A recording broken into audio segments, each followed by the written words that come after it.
Hello, नमस्कार दोस्तों। आज के हमारे इस लेक्चर में करंट अफेयर्स का जो लेक्चर हम लोग आज से शुरू कर रहे हैं, उस लेक्चर की शुरुआत ही हम इकोनॉमिक स्टिमुलस जो अभी निर्मला सीतारमन जी ने डिक्लेयर किया था उसके साथ कर रहे हैं। और सिर्फ इतना ही नहीं है, तो इस करंट अफेयर्स के लेक्चर्स में से हर चीज़, हर करंट अफेयर्स की वो चीज़ आपको एक्सप्लेन की जाएगी जिस चीज़ का हमारी एमपीएससी यूपीएससी जैसी परीक्षाओं के लिए फ़ायदा होगा।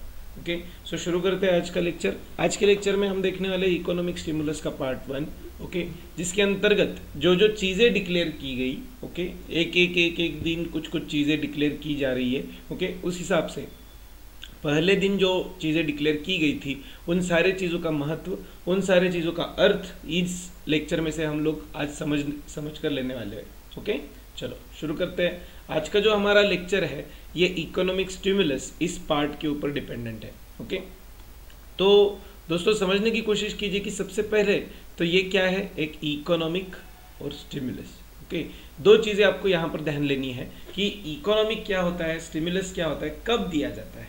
ओके, इसके लिए कुछ पार्ट समझ कर लेने की कोशिश कीजिए कि सर ये इकोनॉमिक स्टिमुलस दिया कब जाता है। ओके, तो सबसे पहले समझने की कोशिश कीजिए कि सर जब भी इकोनॉमी बोलने की बजाय मार्केट के अंदर रिसेशन आता है, ओके, या फिर अनएम्प्लॉयमेंट बहुत बढ़ जाता है या फिर डिमांड बहुत कम हो जाता है, ओके, इन तीनों चीज़ों के ऊपर इकोनॉमिक स्टिमुलस का सॉल्यूशन दिया जाता है। ये क्या होता है सर इकोनॉमिक स्टिमुलस?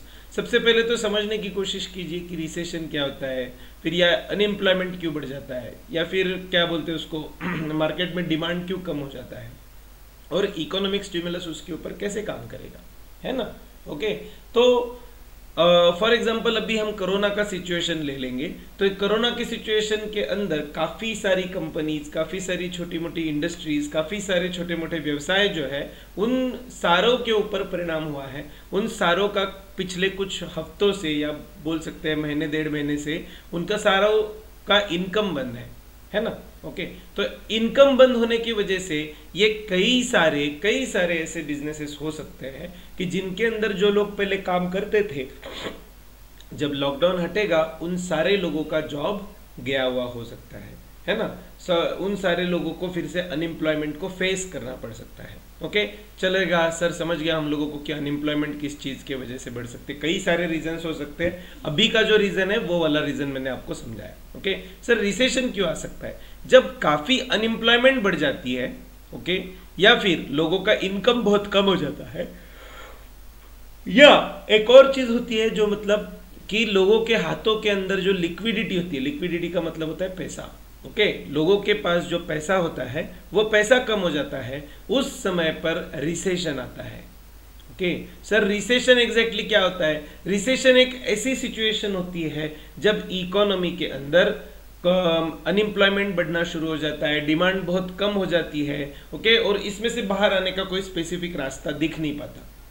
ओके, और समझ गया सर, और इसी के बहाने हमें डिमांड क्यों कम हो सकती है ये भी ध्यान में आ गया। ओके, चलेगा सर, इकोनॉमिक स्टिमुलस इसमें कैसे मदद करेगा? इकोनॉमिक स्टिमुलस होता क्या है वो हमें पहले बताइए। ओके, तो इकोनॉमिक स्टिमुलस जो होता है, इकोनॉमिक स्टिमुलस के बारे में अगर आपको समझना है तो सबसे पहले ये समझ कर लीजिए कि सरकार इस सारी चीज़ों को, इस सारी सिचुएशन को कैसे रिकवर करेगी।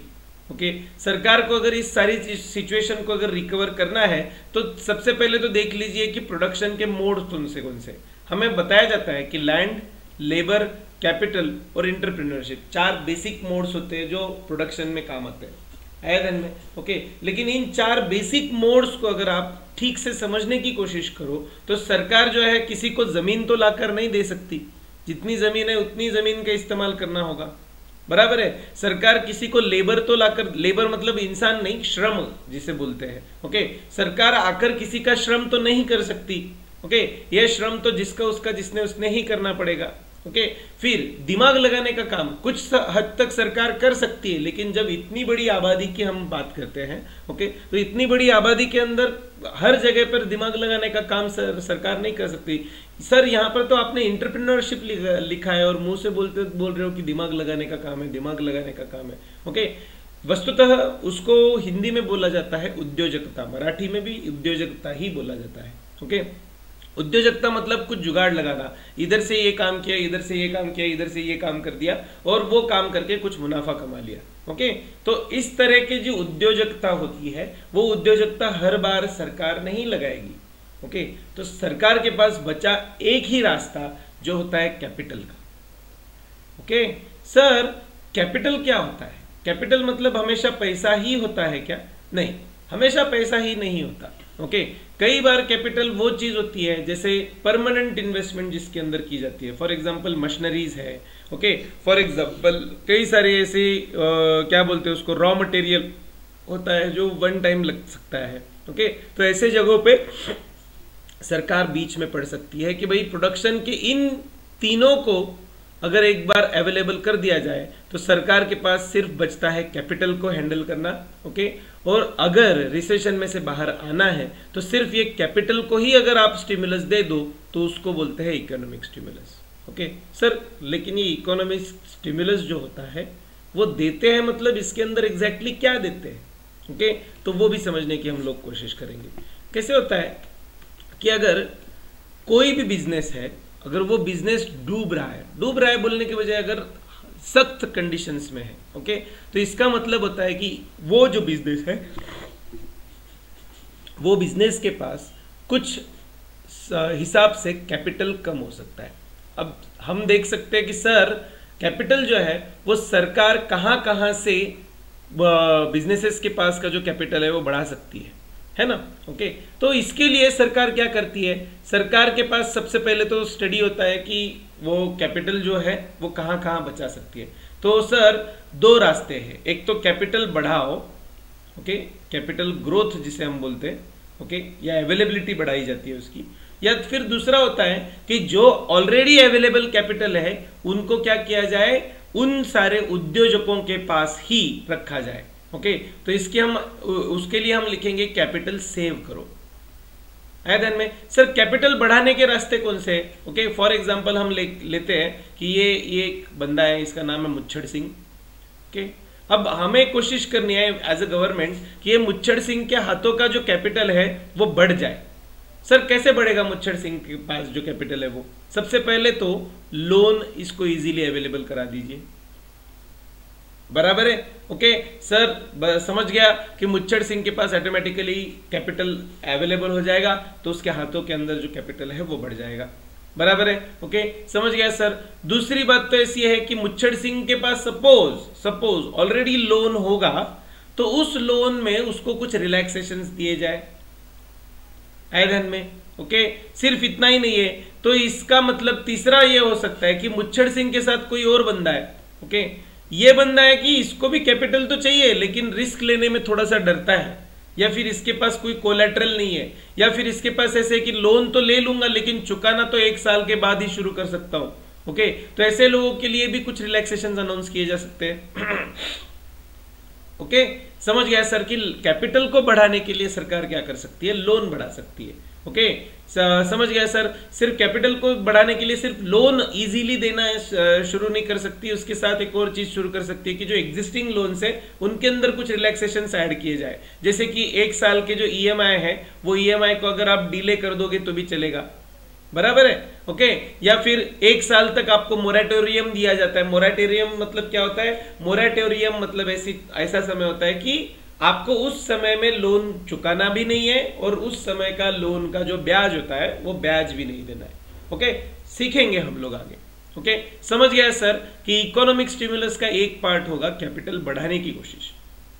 ओके, हर सेक्टर के अंदर बढ़ाने की कोशिश की जाएगी। कैसे की जाएगी देखते हैं हम लोग। ओके, दूसरा होता है जो कैपिटल ऑलरेडी मुच्छड़ सिंह के पास है, ओके, उस कैपिटल को बचाया जाए। कैसे कैसे बचाया जा सकता है? सबसे पहले तो एक कोशिश की जा सकती है कि मुच्छड़ सिंह जो टैक्सेस भरता है, ओके, उन टैक्सेस के अंदर कुछ अमाउंट में रिलैक्सेशंस दिया जाए। ओके, समझ गया सर। दूसरा ऐसे हो सकता है कि ये मुच्छड़ सिंह जो कुछ भी इन्वेस्टमेंट कर रहा है उस इन्वेस्टमेंट के अंदर सरकार क्या करती है, कभी कभी आपने अभी सुना होगा कि यूपी के जो सीएम है, यूपी के सीएम कौन है? ओके, फटाक से कमेंट में लिखिए, लाइव कमेंट आपको दिख रहा होगा। ओके, तो यूपी के जो सीएम है योगी आदित्यनाथ, उन योगी आदित्यनाथ ने एक अनाउंसमेंट किया था कि लेबर लॉज को हम रिलैक्स कर रहे हैं। ओके, कुछ समय के लिए 3 साल उन्होंने बोला। ओके, तो 3 साल के लिए लेबर लॉज वो क्या कर रहे हैं, रिलैक्स कर रहे हैं। ओके, तो इन 3 सालों के अंदर वो क्या कर रहे हैं, लेबर लॉज को रिलैक्स कर रहे हैं। इसका मतलब क्या है, लेबर लॉज के अंदर कुछ जगहों पे लिखा होता है कि आपके पास अगर इतने इतने लेबर काम कर रहे हैं, ओके, तो इन लेबर्स के लिए आपके कंपनी के अंदर टॉयलेट्स होने चाहिए, इन लेबर्स के लिए डाइनिंग रूम्स होनी चाहिए, इन लेबर्स के लिए हेल्थ किट्स होने चाहिए, ये होना चाहिए, वो होना चाहिए। ऐसी कई सारी चीजें वो लेबर लॉज के अंदर लिखी गई है। ओके, इसके रेगुलरली इंस्पेक्शंस होने चाहिए, फिर इसका एक बेसिक कुछ खर्चा होता है। ओके, तो लेबर लॉज को अगर आप रिलैक्स कर दो तो कुछ हिसाब से वो खर्चा भी कम हो जाएगा। सर इंग्लिश में इस खर्चे को क्या बोला जाता है, इस इंग्लिश में इस खर्चे को बोला जाता है statutory expenditure. Okay, statutory expenditure मतलब जो कायदा से आपको ये खर्चा करना ही पड़ेगा, आया ध्यान में। ओके, तो अब क्या है, इस बार क्या हो गया, ओके सर टैक्सेस के अंदर कुछ रिलैक्सेशंस हमें देखने मिलेंगे। ओके, सिमिलरली कुछ स्टैट्यूटरी रिलैक्सेशंस भी हम लोगों को देखने को मिल सकते हैं कि जिसके वजह से मुच्छड़ सिंह की जेब में जो पैसा है, मुच्छड़ सिंह की जेब में जो कैपिटल है, वो कैपिटल जो कि त्यों बना रहे, सेव हो जाए, आया ध्यान में। ओके, समझ गया सर कि इन शॉर्ट हम लोगों को क्या करना है, हम लोगों को कैपिटल बचाना है।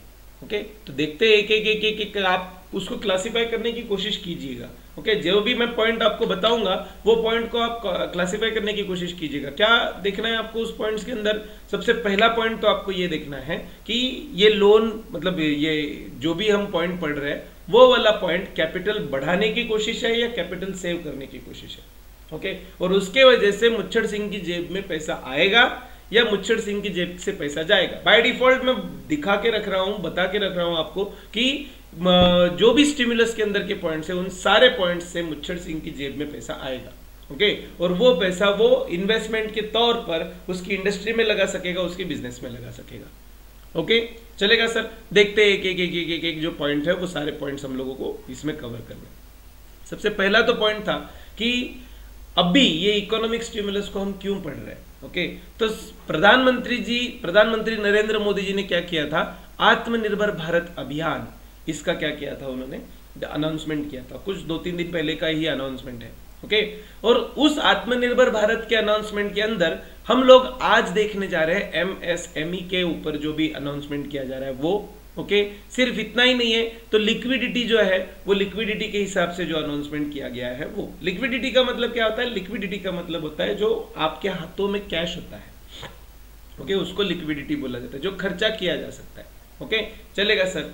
ये जो आत्मनिर्भर भारत अभियान है, उस आत्मनिर्भर भारत अभियान में 20 लाख करोड़ का इकोनॉमिक स्टिमुलस पैकेज दिया है। ओके, मुझे एक बंदे का मैसेज आया कि सर इतने 20 लाख करोड़ वो बांट रहे हैं, उससे अच्छा तो सब पॉपुलेशन को 1-1 करोड़ ही दे दिया जाए। ओके, बात ऐसी है कि ये 20 लाख करोड़ जो यहाँ पर लिखे हैं वो 20 लाख करोड़ इस तरीके से नहीं गिने जाते। आप ऐसे मत समझिए कि सरकार के तिजोरी के अंदर 20 लाख करोड़ रुपए है और वो रुपए वो सरकार खर्च करेगी। 20 लाख करोड़ की अमाउंट कैलकुलेट करने के लिए उन लोगों ने ये देखा होता है कि इकोनॉमी के ऊपर इसका कितना परिणाम होगा। ओके, चलेगा सर। तो रफली अगर हम देखने जाए तो ये हमारे जीडीपी के 10% के आसपास आता है। ओके, तो इतना बड़ा पैकेज देना is not a joke. Okay sir, क्यों दिया, इतना बड़ा पैकेज क्यों दिया? तो आप लोगों को अगर याद हो तो मैंने 2 मिनट पहले ही बताया था कि इकोनॉमिक स्टिमुलस कब दिया जाता है। सर इकोनॉमिक स्टिमुलस तब दिया जाता है जब अनएम्प्लॉयमेंट बहुत बढ़ रही हो, जब रिसेशन आने की संभावना हो या आ चुका हो, या फिर जब मार्केट में से डिमांड बहुत कम हो रही हो। आयदन में ओके, समझ गया सर। ये तीनों भी चीजें अभी कोरोना की वजह से हो रही थी। ओके, तीनों भी चीजें अभी क्या हो रहा था कि सर ये अनएम्प्लॉयमेंट जो है, कितने सारे मजदूर है, कितने सारे दिहाड़ी मजदूर है, कितने सारे डेली वेज वर्कर्स है जो अपने अपने राज्यों में वापस जा रहे हैं। ओके, कोई महाराष्ट्र से जा रहा है, कोई गुजरात से जा रहा है, कोई मध्य प्रदेश से जा रहा है ना। ओके सर, तो इतने सारे लोग अपने अपने घर पर जा रहे हैं। इसका मतलब क्या है, उन सारे लोगों के जॉब्स जो थे वो चले गए, वो सारे अनएम्प्लॉयड हो चुके हैं। ओके, तो सरकार ने कोशिश की है इस इकोनॉमिक स्टिमुलस के अंदर से कि कहीं जहां जहां भी वो जा रहे हैं वहां पर कुछ छोटे मोटे, जिसे हम MSME बोले जाते हैं, ओके, सूक्ष्म लघु और मध्यम उद्योग, ओके, तो ये सूक्ष्म उद्योग, लघु उद्योग या मध्यम उद्योग स्वरूप में कुछ उद्योग शुरू हो जाए, जिसकी वजह से वो घर पर जो बंदे गए, अपने अपने राज्यों में जो बंदे गए, उन लोगों को वहीं पे कुछ एम्प्लॉयमेंट मिल जाए, अनएम्प्लॉयमेंट का रूपांतर एम्प्लॉयमेंट में हो जाए। ओके, यस, इसके साथ ही अगर एम्प्लॉयमेंट आता है, मतलब लोगों के हाथों में, जेब में पैसा आता है, तो डिमांड भी ऑटोमेटिकली बढ़ेगा। इसके लिए सरकार ने क्या किया, ये स्टिमुलस जो है वो डिक्लेयर किया था। बराबर है? ओके, यस सर, समझ गया। तो ये कोविड या कोरोना जिसको बोलते हैं, उसके लिए 20 लाख करोड़ का पैकेज जो है वो अनाउंस किया गया था। ओके, और सर इस पैकेज के अंदर क्या क्या दिया गया है? ओके, ये आप लोगों के लिए मैंने एक छोटा सा न्यूज़पेपर का जो क्या बोलते हैं उसको, कटआउट जो है वो इसके अंदर डाल रखा है। ओके, आप लोग इसको बाद में जूम करके स्क्रीनशॉट निकाल कर रख लीजिएगा। सॉरी। ओके, सुबह सुबह का समय, बहुत सर्दी है बाहर। ओके सर, क्या बात कर रहे हो, हमारे उधर तो बहुत गर्मी है। ओके, हमारे यहाँ पे पूना में बहुत सर्दी है। ओके, तो कोई बात नहीं है। ओके, चलो सर, नेक्स्ट कुछ पॉइंट्स बताइए जो हमें प्रीलिम्स में पूछे जा सकते हैं। ओके, सबसे पहले तो किसके लिए किया गया है वो यहाँ पर मैंने लिखा है, और उसके अंदर क्या क्या पॉइंट्स है। ओके, जो लोग सैलरीड वर्कर्स है या टैक्स पेयर्स है, मतलब जो लोग क्या बोलते हैं उसको, महीना टू महीना कहीं पर जॉब करते हैं, वहां से सैलरी लेते हैं और टैक्स पे करते हैं, इन लोगों के लिए क्या है। ओके, तो सबसे पहले तो इन लोगों के लिए ये कोशिश किया, आपने अगर देखा होगा तो कोरोना जो है हमारा मार्च में कोरोना का लॉकडाउन लग चुका था। ओके, और 31 मार्च यूजुअली हमारा क्या होता है, फाइनेंशियल ईयर खत्म होने का समय होता है ना। ओके, लेकिन फाइनेंशियल ईयर जो है वो 31 मार्च के टाइम पर लोगों को, कई लोगों को रिटर्न्स वगैरह भरने के लिए समय नहीं मिला था।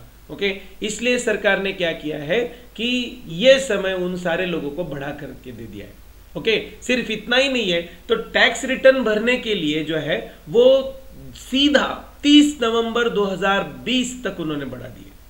ओके, कितना, 30 नवंबर है ध्यान में। सर ये हमें पूछा जा सकता है कि प्रीलिम्स में, बहुत ही आसान सवाल हो जाएगा लेकिन पूछा जा सकता है। ओके, तो इसको याद करने की कोशिश कर लीजिए कि 2019-20 का जो फाइनेंशियल ईयर था, ओके, वो 2019-20 का फाइनेंशियल ईयर का टैक्स रिटर्न भरने की आखिरी तारीख क्या थी? ओके, आखिरी तारीख क्या थी? 30 नवंबर। फिर इसके साथ ही साथ एक और चीज की है उन्होंने कि टीडीएस जो था, ओके, टीडीएस जिसको हम टैक्स डिडक्शन एट सोर्स कहते हैं, ओके, वो टैक्स डिडक्शन एट सोर्स या टैक्स कलेक्शन एट सोर्स जिसको हम बोलते हैं। ओके सर, क्या होता है ये? ओके, इसको भी समझा लेते हैं। ओके, देखो कैसे हमारा जो मुच्छड़ सिंह था, ओके, वो मुच्छड़ सिंह की फैक्ट्री है। ओके, ये मुच्छड़ सिंह है। ओके, यस सर, ये मुच्छड़ सिंह का क्या है, फैक्ट्री है। ये फैक्ट्री में एक बंदा काम करता है। ओके, चलेगा, ये बंदे को मुच्छड़ सिंह कुछ सैलरी देता है। ओके सर, सैलरी कितनी है, होगी कुछ 6-7 लाख रुपए साल के। ओके, मतलब महीने के 50-1 हजार कुछ सैलरी वो दे रहा है। ओके, अब कैसे होता है, ये मुच्छड़ सिंह का रिस्पॉन्सिबिलिटी होगा कि वो उसकी सैलरी में से क्या करेगा। ओके, उसकी सैलरी में से 10% अमाउंट, ओके, अलग अलग सेक्टर्स के लिए अलग अलग है, लेकिन आप अज्यूम करके चलिए कि उसके सैलरी में से 10% अमाउंट पहले ही कट कर लेगा। ओके, यस सर, और वो कट करके क्या करेगा, वो कट करके सीधा सरकार को दे देगा। मतलब इस बंदे का जो टैक्स है, ओके सर, कौन से बंदे का टैक्स की बात कर रहे हो आप? ओके, इस बंदे के टैक्स की बात कर रहे हैं हम लोग। ओके, इस बंदे का जो टैक्स है वो टैक्स मुच्छड़ सिंह ने पहले ही क्या किया है, कट कर लिया है। इसी को बोलते हैं tax deduction at source. Okay, वो टैक्स डिडक्शन एट सोर्स इस बंदे ने तो कर लिया, मुच्छड़ सिंह ने कर लिया, लेकिन अब ये मुच्छड़ सिंह का जो भी, मुच्छड़ सिंह के पास जो भी ऐसे, अब एक ही बंदा थोड़ी ना काम कर रहा होगा, कुछ और बंदे काम कर रहे होंगे। ओके, इन सारे बंदों का 10% जमा करके मुच्छड़ सिंह के पास रहेगा। ओके, अब now it is Muchhad Singh responsibility. Muchhad Singh जो है वो क्या करेगा, वो जाएगा गवर्नमेंट के पास, और गवर्नमेंट के पास जाने के बाद बोलेगा कि सर ये इतने इतने पैसे हम लोगों ने इतने जमा किए। ओके, तो वो पैसे जो है तो वो सरकार के पास भर देगा। अब सरकार ने क्या कर दिया, ये जो टीडीएस हो रहा था, ओके, ये टीडीएस को सरकार ने 25% से कम कर दिया है। मतलब पहले 10% टीडीएस हो रहा था, ओके, अब 10 के 25% कम कर दो, मतलब अब सिर्फ 7.5% ही टीडीएस होगा। आया ध्यान में? ओके सर, समझ गया। सो इसका मतलब ऑटोमेटिकली क्या होगा रे, ओके सर, इसका मतलब ऑटोमेटिकली ये मुच्छड़ सिंह के जो भी एम्प्लॉइज हैं, ओके ये मुच्छड़ सिंह के पास काम करने वाले इतने सारे जो लोग हैं, ओके उन सारे लोगों के जेब में कुछ समय के लिए पैसा बढ़ जाएगा। ओके अगर जेब में पैसा बढ़ जाता है तो क्या होता है सर, डिमांड बढ़ता है। डिमांड बढ़ता है तो क्या होता है, मार्केट में इंडस्ट्रीज अच्छे से काम कर सकती है, ऑटोमेटिकली मार्केट में एम्प्लॉयमेंट बढ़ना शुरू हो जाता है। ओके समझ गया सर। ये मुच्छड़ सिंह के साथ एक और रिस्पॉन्सिबिलिटी सरकार ने दे रखा था। पहले तो टीडीएस तो करना ही था, ओके साथ ही साथ अब एक और चीज है, ओके ये टीडीएस सरकार के पास चला जाता था। अब एक और चीज होती है अलग से, उसको बोलते हैं ईपीएफ। क्या बोलते हैं, ईपीएफ, है ना, एम्प्लॉइज प्रोविडेंट फंड। ओके तो ये मुच्छड़ सिंह का रिस्पॉन्सिबिलिटी होता है, क्या होता है कि ये बंदे के जो भी सैलरी होगी उस सैलरी का 12.5%, ओके कितना 12.5% जो है उसको वो क्या करेगा, सरकार के इस बंदे के ईपीएफ अकाउंट में डालेगा। ओके चलेगा सर, समझ गया। साथ ही साथ बात ऐसी है कि सर अब ये जो इन लोगों को तो आप लोगों ने वो टीडीएस का 2.5% अब इनकी जेब में रहेगा बचा दिया। मुच्छड़ सिंह के लिए आपने क्या किया, ओके अब सरकार का जो था कंपल्शन था कि सर ईपीएफ के अंदर ये मुच्छड़ सिंह को कितने 12.5% खुद की जेब से डालने है धन में, तो सरकार ने इन 12.5% को रिड्यूस करके 10% कर दिया। ओके सर ये ईपीएफ वगैरह का अमाउंट का बाद में क्या होता है, ईपीएफ वगैरह का जो अमाउंट होता है उसका बाद में इस बंदे को जिसका ईपीएफ है उसको रिटायरमेंट के बाद पेंशन मिलता है। ओके ईपीएफ की अमाउंट जो है वो जमा होते जाती है, जिंदगी भर आप काम करते हो वो जमा होती है और एट द एंड आपको वो ईपीएफ अमाउंट मिलता है।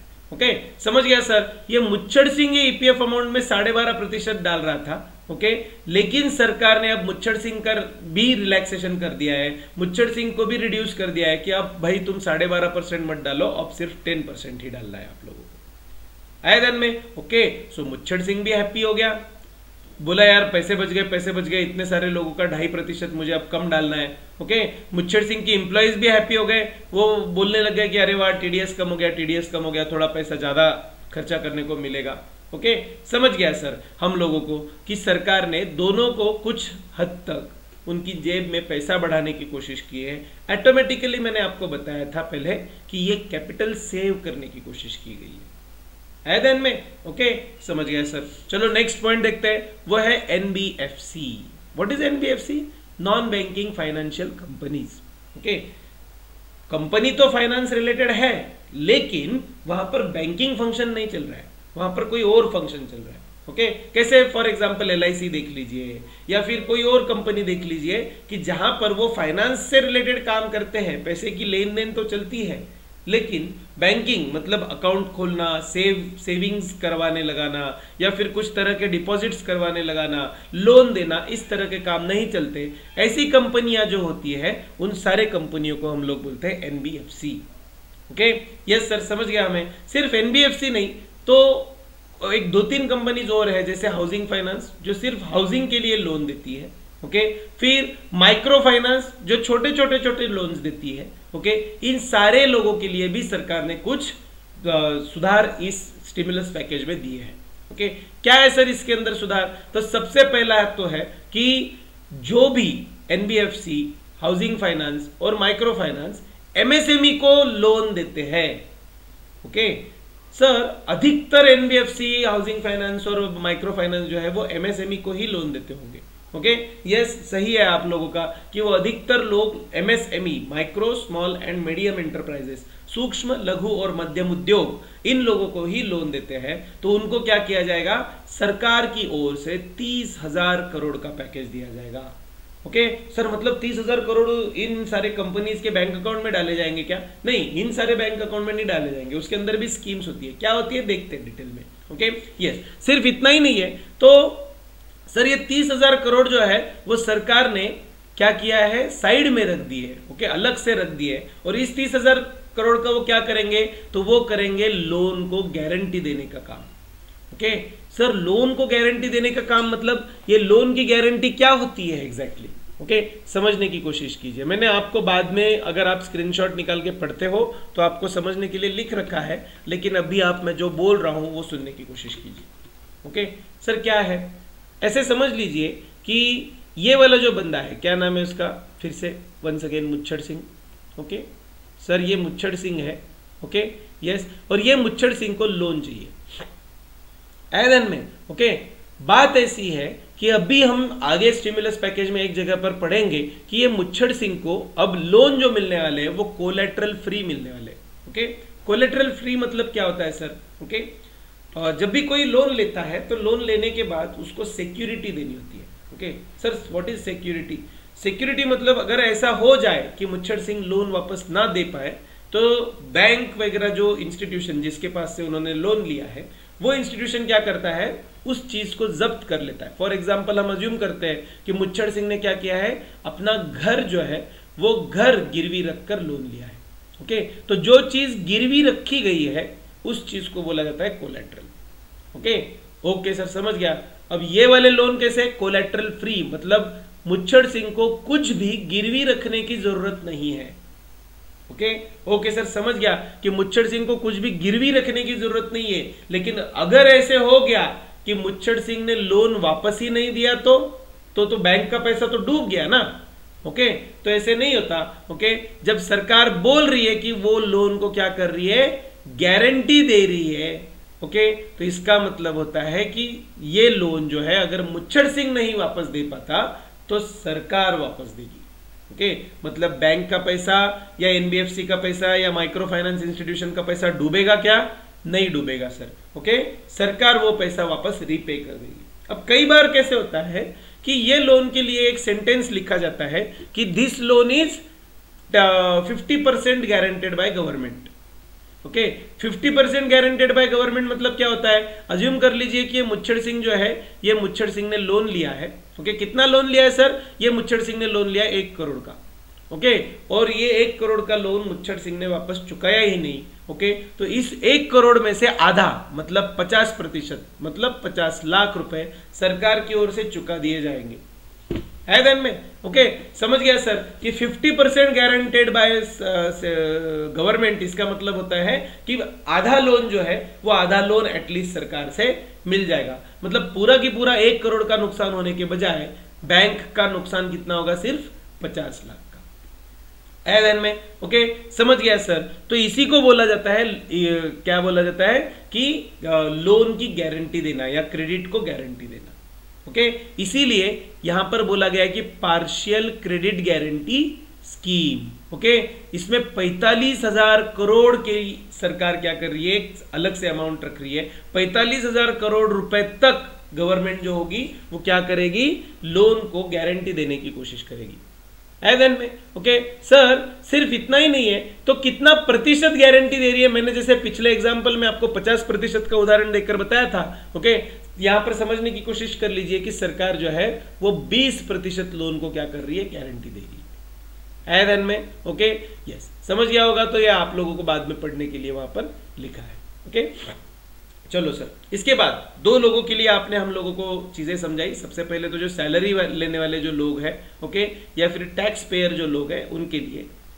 फिर दूसरा जो था वो मतलब इसके लिए था कि सर क्रेडिट गारंटी जो स्कीम है, एमएसएमई का जो क्रेडिट गारंटी था वो भी स्पेसिफिकली कौन से, इसमें से एनबीएफसी का जो लोन है, एनबीएफसी, फिर माइक्रो फाइनेंस इंस्टीट्यूशन का जो लोन है, या फिर हाउसिंग लोन जो है, इन सब के अंदर क्रेडिट गारंटी दी जा रही है। देन में समझ गया सर। अब तीसरा जो है वो है पावर डिस्ट्रीब्यूशन कंपनी, जिसको हम डिस्कॉम ऐसे भी बोलते हैं। इजीली याद रखने जैसा पॉइंट है कि इन डिस्कॉम्स के लिए ऑब्वियसली अधिकतर ऐसी कंपनियां जो है वो अधिकतर कंपनियां सरकारी कंपनियां हैं।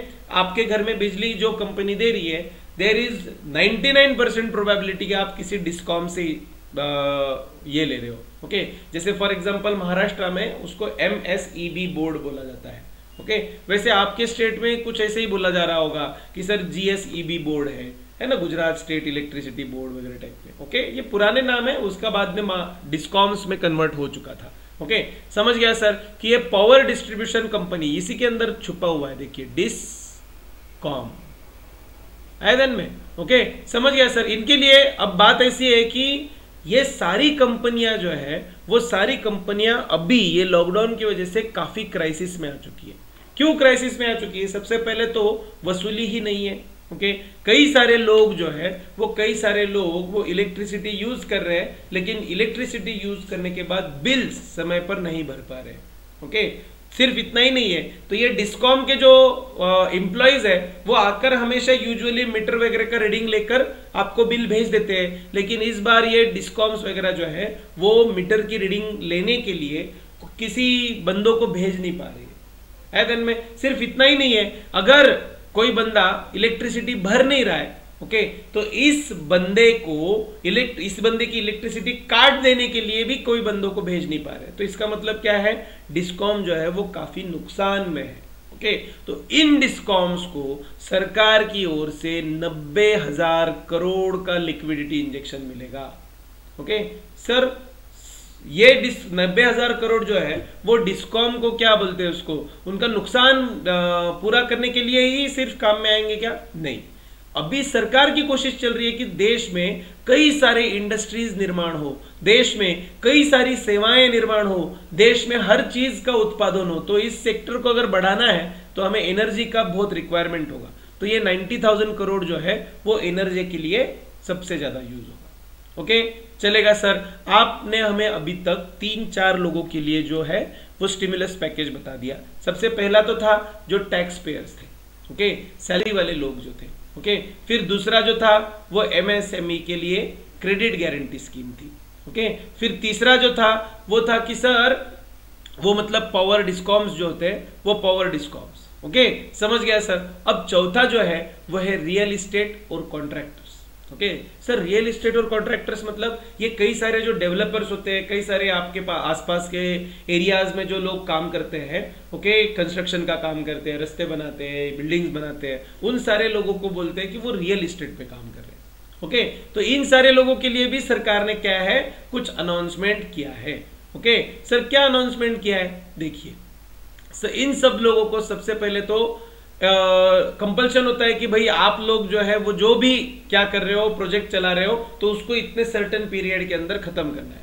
ओके, सरकार ने वो कंपल्सेशन को थोड़ा सा रिलैक्स कर दिया है और उन लोगों को बोला है कि भाई आप 6 महीने के अंदर, 6 महीनों के अंदर क्या कीजिए, आपका काम जो है पूरा कीजिए। ओके, जिन लोगों का डेडलाइन मार्च में आ गया था, ओके, उन लोगों को अब सितंबर का डेडलाइन रहेगा। ओके, जिन लोगों का डेडलाइन फरवरी में आ गया था उन लोगों का अब जुलाई का डेडलाइन रहेगा, जुलाई नहीं अगस्त का डेडलाइन रहेगा। ऐसे में 6 महीने आगे डेडलाइंस जो है वो सारी की सारी 6 डेडलाइंस 6 महीने आगे उन्होंने क्या किए, पुश कर दिए।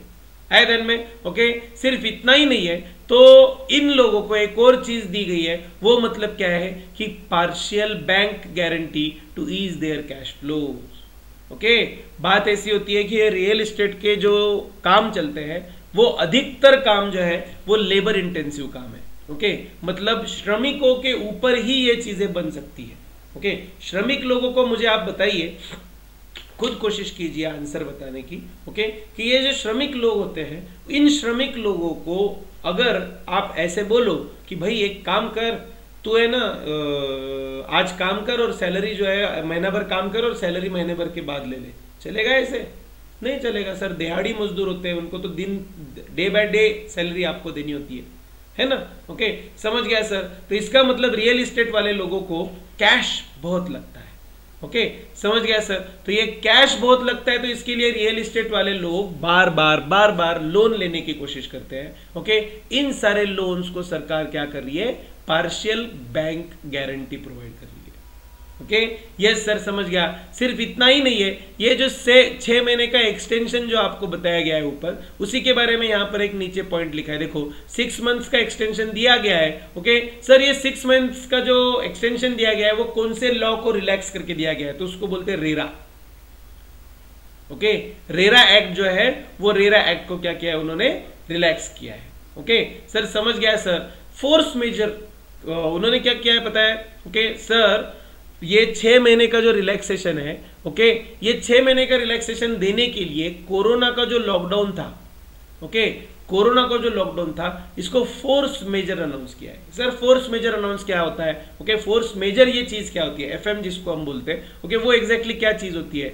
ओके, जो लोग आप लोगों में से इंश्योरेंस में काम कर रहे हैं, जो लोग आप लोगों में से क्या बोलते हैं उसको, किसी भी प्रकार के बीमा सेक्टर में काम कर रहे हैं, तो आप लोगों को ये फोर्स मेजर शब्द बार बार सुनने को मिलेगा। क्या होता है सर ये फोर्स मेजर, क्या होता है ये फोर्स मेजर की वजह से? ओके, तो फोर्स मेजर्स का मतलब होता है कि एक ऐसी घटना, ओके, एक ऐसी असाधारण घटना कि जो आदमी के नियंत्रण के बाहर थी। ओके सर, फॉर एग्जाम्पल भूकंप, ओके यस सर, या फॉर एग्जाम्पल ज्वालामुखी। ओके, तो इसको बोलते हैं फोर्स मेजर होना।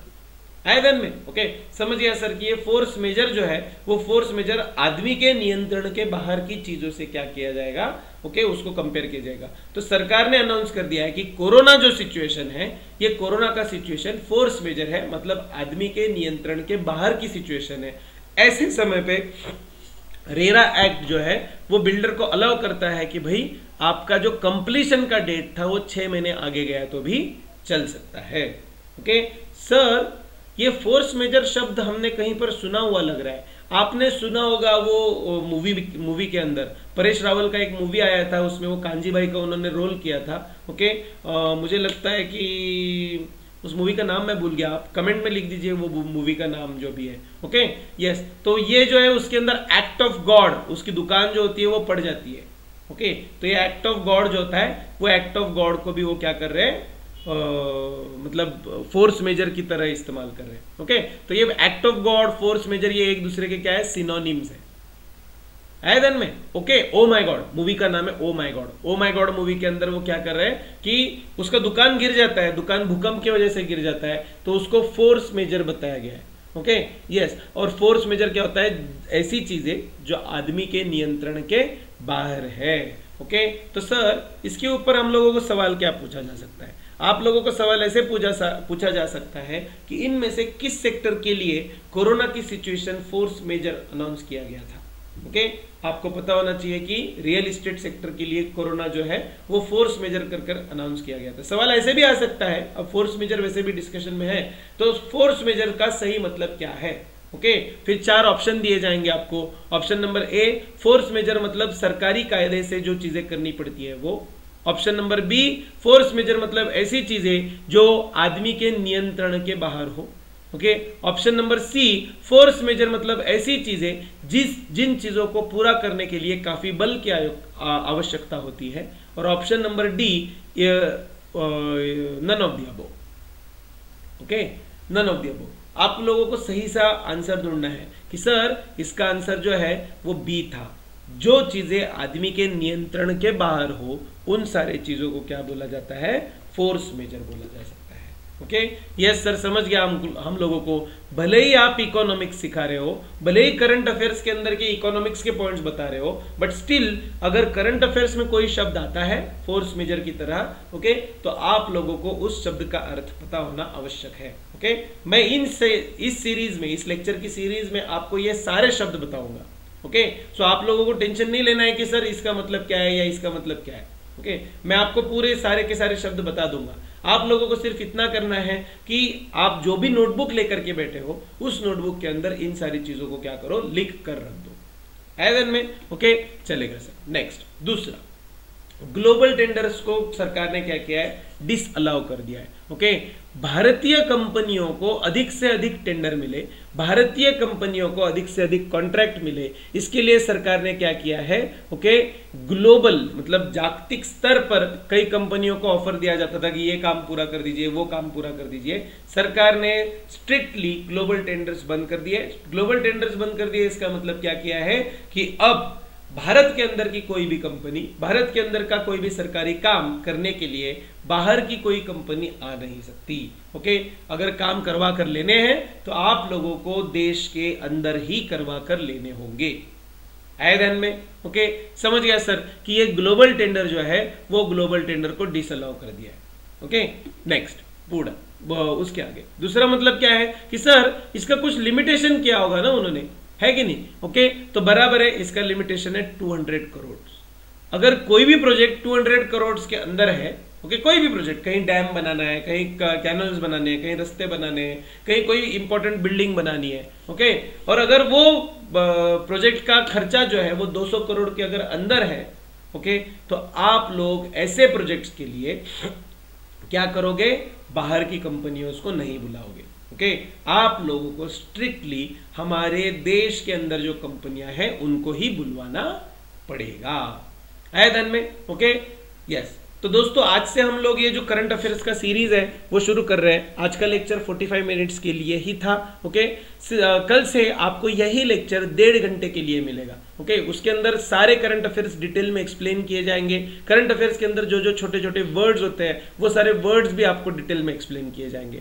आप लोगों को सिर्फ इतना करना है कि जब भी लेक्चर हर रोज सुबह 8 बजे एक्सेप्ट संडेज, ये हर रोज सुबह 8 बजे लेक्चर आएगा। ओके, सिर्फ इतना ही नहीं है, तो 8 बजे ये लेक्चर को आप जब देख रहे हो तो सब सिर्फ देखिएगा मत। ओके, आप नोटबुक लेकर के बैठिए और वो नोटबुक के अंदर लिखिए। ओके, यूपीएससी देना, एमपीएससी देना या किसी भी तरह की सरकारी नौकरी देना यह एक सीरियस काम है, उसको सीरियस काम की तरह ही रखिए। ओके, भले ही मैं सारे लेक्चर्स यूट्यूब पे ले रहा हूं, भले ही मैं सारे के सारे लेक्चर्स आपको आपके मोबाइल में प्रोवाइड कर रहा हूं। ओके, आप लोगों को एक कोशिश करनी है, वो मतलब एक ही कि सर ये जो भी आप लेक्चर ले रहे हो वो सारे के सारे लेक्चर हम लोगों को नोटबुक्स में कन्वर्ट करने हैं। आया ध्यान में? ओके, जितना आप इन सारी चीजों को नोटबुक्स के अंदर कन्वर्ट करोगे उतना आप लोगों का क्या होगा, फायदा होगा। Okay, all the best guys. हर रोज सुबह 8 बजे हम लोग करंट अफेयर्स के लिए मिलेंगे। ओके, जिन लोगों को पता नहीं है उन सारे लोगों को बता दूं ओके कि दिन भर में टोटल 8 लेक्चर्स हम इस चैनल पर लेते हैं। ओके, इन 8 लेक्चर्स में सुबह 8 बजे जो होता है वो करंट अफेयर्स का लेक्चर, ये इंग्लिश नोट्स और हिंदी एक्सप्लेनेशन होते हैं। ओके, फिर 10 बजे इन्वायरमेंट का लेक्चर होता है। इन्वायरमेंट का जो लेक्चर है वो इंग्लिश नोट्स और हिंदी एक्सप्लेनेशन होते हैं। ओके, फिर 12 बजे मैथ्स का लेक्चर होता है, ये पूरी तरह मराठी में होता है। ओके, फिर 2 बजे एक ट्रिक्स का लेक्चर होता है, छोटा सा होता है, ये आधे घंटे का। ओके, इस लेक्चर के अंदर हम लोग क्या करते हैं, मराठी में मैथ्स की कई सारी ट्रिक्स समझाते हैं। ओके, फिर दोपहर में 3 बजे जो होता है वो पॉलिटी का लेक्चर होता है। 4:45 को जो है वो इकोनॉमिक्स का लेक्चर होता है। ओके, फिर 6:15 शाम की बात है। ओके, 6:15 को हिस्ट्री का लेक्चर होता है और लास्ट जो टाइम है वो है कि सर रात को 8:30 मतलब 8:30 बजे हम लोग क्या करते हैं, ज्योग्राफी का लेक्चर लेते हैं। ये जो लेक्चर है ये सारे लेक्चर मराठी में है। ओके, जब मराठी के लेक्चर्स खत्म हो जाएंगे तो इन लेक्चर्स को हम फिर से हिंदी और उसके बाद इंग्लिश में भी कंडक्ट करेंगे, डोंट वरी। ओके, सिर्फ आप लोगों को बता दूं कि ये सारे के सारे लेक्चर्स डिजाइन करते वक्त हम स्पेसिफिकली एमपीएससी और यूपीएससी ये 2 परीक्षाओं को दिमाग में रखकर बना रहे हैं। ओके, ये करंट अफेयर्स का अभी जो आपने देखा ये पहला लेक्चर था। ओके, आज से हर रोज ये लेक्चर्स आएंगे। इन लेक्चर्स के अंदर हम करंट अफेयर्स की सारी कंसेप्ट क्लियर करेंगे जो पिछले दिनों में आई हुई है। ओके, सिर्फ इतना ही नहीं है, कुछ करंट अफेयर्स जो होते हैं वो तुरंत उसी दिन एक्सप्लेन कर दिए जाएंगे। कुछ करंट अफेयर्स जिनका इश्यू होता है वो आपको बता दिया जाएगा कि ये करंट अफेयर्स आगे डेवलप होने वाला है, तो इस करंट अफेयर को हम धीरे से समझ कर लेंगे। ओके, समझ गया? ये जो लेक्चर्स है अगर आप रेगुलरली फॉलो करते हो तो आपको 3-4 अलग अलग परीक्षाओं के लिए इसका फायदा होगा। एक तो है एमपीएससी और यूपीएससी तो है ही। ओके, महाराष्ट्र के अंदर कंबाइन ग्रुप बी नाम की एक एग्जाम होती है जिसको हम दरोगा की परीक्षा या पीएसआई एग्जाम्स जिसको बोलते हैं। ओके, अगर आप आपके एरिया में पीएसआई एग्जाम्स दे रहे हो, पीएसआई, एसटीआई, एएसओ जैसी एग्जाम्स दे रहे हो, ओके, तो इन सारी एग्जाम्स को इन सारे एग्जाम्स के लिए भी ये सारे के सारे लेक्चर्स आपको काम में आएंगे। सर अगर हम हिंदी में लेक्चर्स सुनते हैं तो भी हम लोगों को काम में आएगा? यस, तो भी आप लोगों को काम में आएगा। ओके, सिर्फ इतना ही नहीं है, एक और चीज उसमें होती है, वो मतलब क्या है कि अगर आप बैंकिंग की एग्जाम दे रहे हो या फिर एनडीए की एग्जाम दे रहे हो तो ऑटोमेटिकली अगर हिंदी भाषा में अगर आप सुन रहे हो लेक्चर्स तो आपको ऑटोमेटिकली क्या होगा, बैंकिंग और ये जो बाकी एग्जाम्स जो होती है जो नेशनल लेवल पे कंडक्ट होती है उन सारी एग्जाम्स के लिए आप लोगों को फायदा होगा। ओके, तो चलेगा गाइज, यहां पर हम लोग रुकते हैं। ओके, सिर्फ इतना ही नहीं है, तो अभी आज जो है फिर से आपको 10 बजे नहीं, कितने बजे, 12 बजे मैथ्स का लेक्चर मिलेगा।